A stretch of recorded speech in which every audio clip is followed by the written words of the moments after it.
قرآن کے اندر یہی ایک نشانی ہے یاجوج اور ماجوج کی جو بتائی گئی ہے. دعوت الارض ہے نشان دو.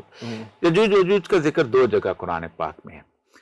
ایک ہے سورہ کہف میں اور دوسرا ہے سورہ انبیاء میں.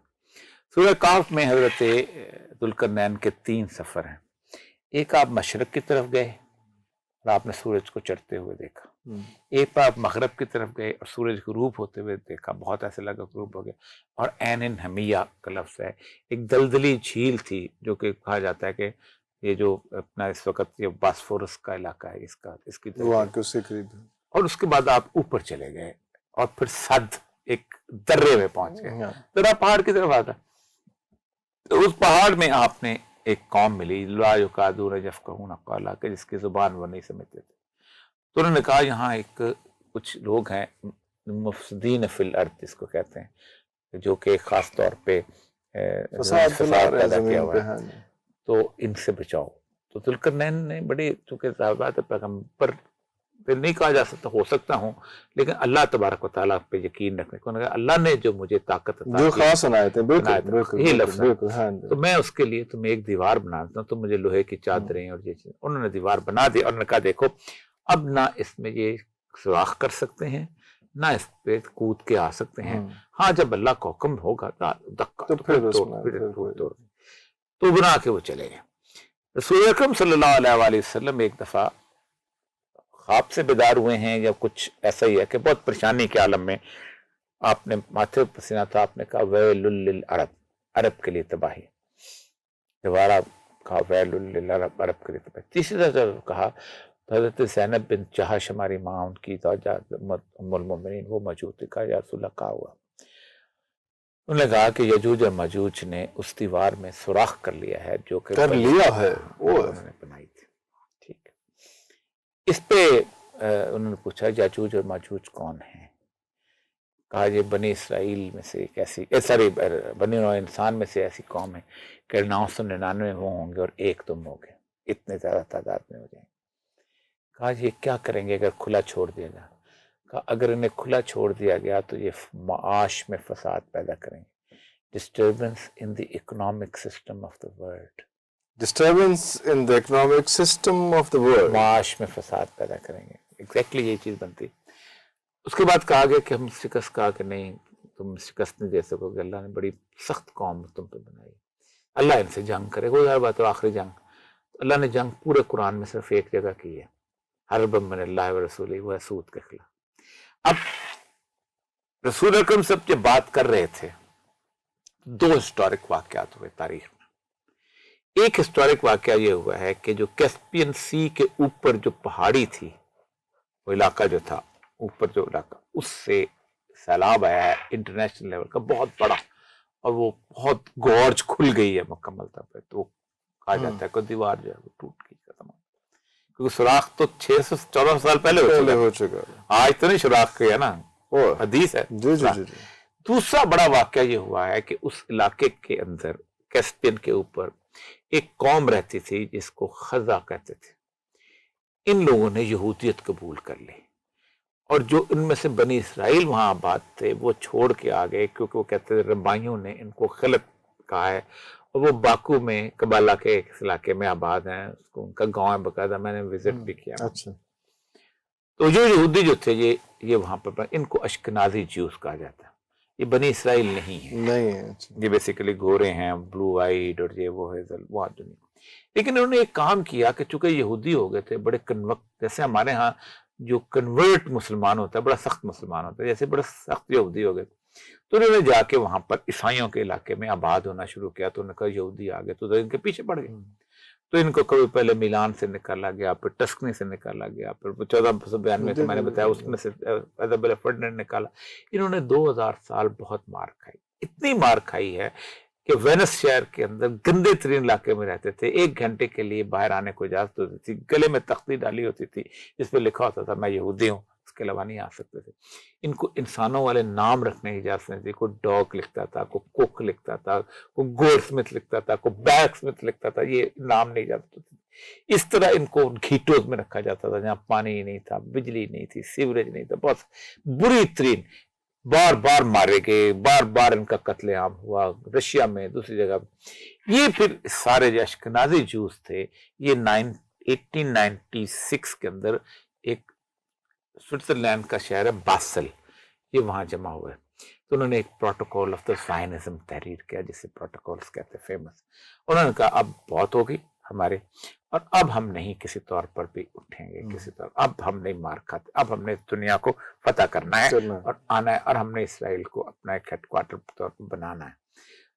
تو ایک اور قرآن نشانی بتاتا ہے قیامت کے نشانے میں سے, وہ ہے فرعون کی لاش کے بارے میں. اللہ نے کہا کہ ننجی کا بدن کا, میں تمہارے بدن کو زندہ رکھوں گا اور قیامت کی آمد کی نشانیوں میں سے ایک نشانی کے طور پہ نکالوں گا. 1897 کے اندر فرعون کی لاش ملی ہے اور اس کو پروٹوکول کے تحت پیرس لایا گیا ہے اور باقاعدہ سلامی دی گئی ہے اور باقاعدہ اس کو میوزیم میں رکھا گیا ہے. تو اس دوران ان کا سارا, انہوں نے پھر یہ کیا کریں کیا, ان کے جو بڑے بڑے اسکالرس تھے نا, بڑے بڑے, انہوں نے پوری کرسچینٹی کو توڑنے کے لیے موومنٹس چلائے. مثلا سب سے اہم ترین موومنٹ چلی ہے وہ ہے کارل مارکس کی, وہ جیو تھا. انہوں نے باقاعدہ کہا کہ ریلیجن جو ہے یہ ایک اٹس این اوپیم, ٹھیک, اور اس کی موت ہونی چاہیے اور سرمایہ اور یہ وہ. اور اس کے بعد انہوں نے چرچ کا, پھر اس کے ساتھ ساتھ ان کے جو بڑے بڑے اسکالرس تھے انہوں نے ساتھ مل کے پہلے سے کام کر رہے تھے, ان کے ساتھ والٹیئرس کے ساتھ انہوں نے فرینچ ریولوشن ڈیزائن کیا ہوا تھا اور اس طرح کی چیزیں. تو انہوں نے باقاعدہ چرچ کا وہ سارے کا سارا وہ توڑ دیا.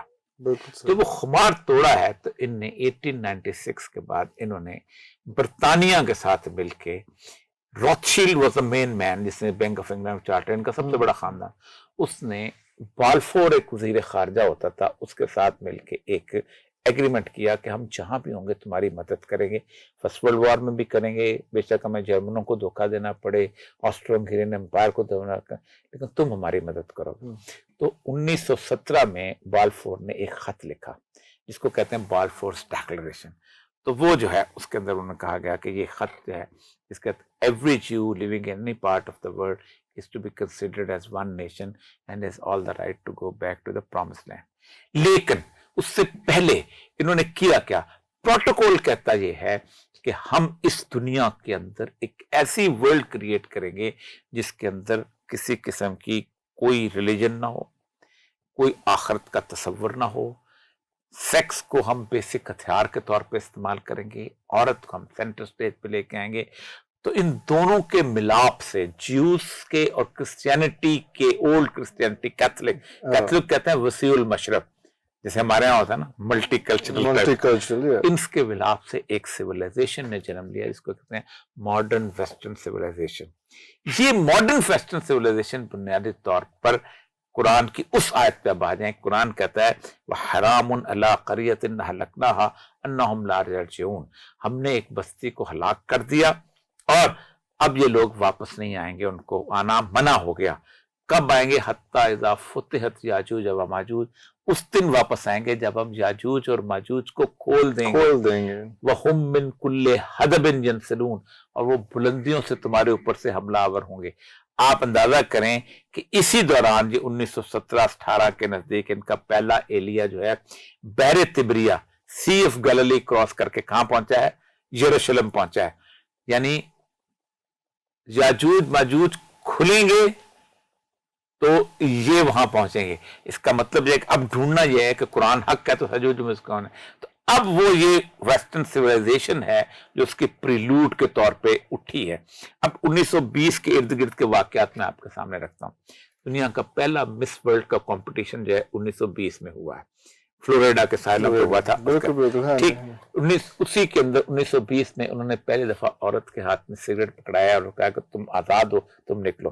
1920 کے عورت کی ہیم لائن جو ہے اونچی کی ہے, انہوں نے کہا تھوڑی سی ٹخنے پلیاں نظر آنی چاہیے تمہارے. 1920 میں ہی جرمنی کے اندر پہلا نیوڈ بیچ آیا ہے. 1920 کے اندر عورتوں کو ووٹ دینے کا حق, فیمنزم کی پوری موومنٹ آپ دیکھ لیں, عورتوں کو ووٹ دینے کا حق حاصل. 1926 میں اس کو مکمل طور پہ پارلیمنٹ کے اندر آنے کی اجازت مل گئی. 1920 میں پیپر کرنسی جو تھی it was basically established as a norm اور انہوں نے باقاعدہ اس مانیٹری سسٹم کو جو سود بیسڈ اکانومی اس کو بلٹ اپ کر دیا. اچھا 1920 کے ارد آپ کی وہ ساری کی ساری نیشن اسٹیٹس آئی ہیں, پاسپورٹ کا ڈیزائن آیا, چیزیں بنی. 1920 پھر فرمایا کہ یہ جو جاجوج ہم من کل حدب ینسلون, وہ تم پر بلندیوں سے حملہ آور ہوں گے. آپ کی فحاشی کہاں سے آتی ہے؟ سیٹلائٹ سے آتی ہے. آپ کا اکنامک سسٹم کہاں سے گورن ہوتا ہے؟ سیٹلائٹ سے. آپ کا ملٹری سسٹم کہاں سے گورن ہوتا ہے؟ سیٹلائٹ سے. آپ کا میڈیا کہاں سے گورن ہوتا ہے؟ سیٹلائٹ سے. آپ کی پوری ایجوکیشنل مٹیریل کہاں پڑا ہوا ہے؟ سیٹلائٹ میں پڑا ہوا ہے. اس کا مطلب یہ ہے کہ وہ ایک پوری سویلائزیشن کے طور پہ بلٹ اپ ہوئے ہیں. اب جب یہ دوسری دفعہ پورا حملہ آور ہوں گے وہ 80 جھنڈے اور باقی تو اس وقت سی آف گیلیلی جو ہے اس میں پانی نہیں ہوگا. آپ سی آف گیلیلی ابھی دیکھیں جا کے, اس کا پانی خشک ہو رہا ہے کیونکہ اٹس سی جس جو ہے میٹھے پانی کا سمندر ہے, جھیل ہے بہت بڑی. اس میں دریائے جارڈن اور دریائے لیبنان گرتا ہے.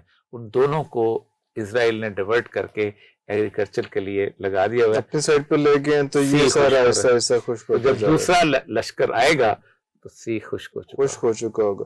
اور وہ جو تھا کہ وہ اوپر ہوا میں وہ آخر میں زمین پہ جب فتح حاصل کر لیں گے تو پھر وہ کہیں گے کہ ہم آسمان کے اوپر تیر چلائیں گے. اب آسمان والوں سے لڑتے ہیں. آسمان میں کیا ہے؟ سیٹلائٹ. اور کیا؟ تو اگر تو اب ماڈرن دیکھیں, یہ میری یہ ایک تشبیہ ہے. اس میں اقبال نے بھی کہا تھا کہ کھل گئے یاجوج اور ماجوج کے لشکر تمام, چشم مسلم دیکھ لے تفسیر حرف ینسلون. تو یہ اقبال نے 1925 میں کہہ دیا تھا کہ یہ دیکھو کھل گئے. ایک تو یہ بھی ہے. دوسرا اور ہمارے دوست ہیں ساحل عظیم, وہ ان کی ایک اور تشبیہ ہے. ڈاکٹر اسرار صاحب سمجھتے تھے کہ یہ جو ہے چائنیز جو ہیں یہ بیسیکلی کیونکہ جغرافیہ میں چائنیز رشیا ایک ہی طرح کا بنتا ہے. غامدی صاحب بھی کہتے ہیں کہ یافت کی اولاد میں سے ہے, وہ شاید چائنیز کا برول ہے, شاید وہ آ جائیں. جو بھی ہے وٹ ایور اٹ از, اصل مسئلہ یہ ہے کہ بستی میں واپس آ گئے 1920 میں. تو 1920 میں کون کھلا ہے؟ میں تو نہیں کھلا نا, آپ کھلے ہیں, نہ مسلمان کھلے ہیں, نہ کوئی اور کھلا ہے. کس کے بند کھلے ہیں؟ کون؟ اور پھر دجال کے ساتھی ہوں گے تو دجال کے خراول دستہ کا خواتین ہوں گے. تو اس وقت پوری دنیا کا آپ دیکھیں کہ پوری دنیا کا کارپوریٹ ورلڈ عورت کے گرد گھومتا ہے. آپ کے اشتہار لے کے آپ کے اکیلا پینجنٹ جو اس کا ہے مس ورلڈ کا, یہ تقریباً $120 بلین کا ہے. آپ کی فیشن انڈسٹری $170 بلین کی ہے. تو یہ تو گھوم ہی رہا ہے.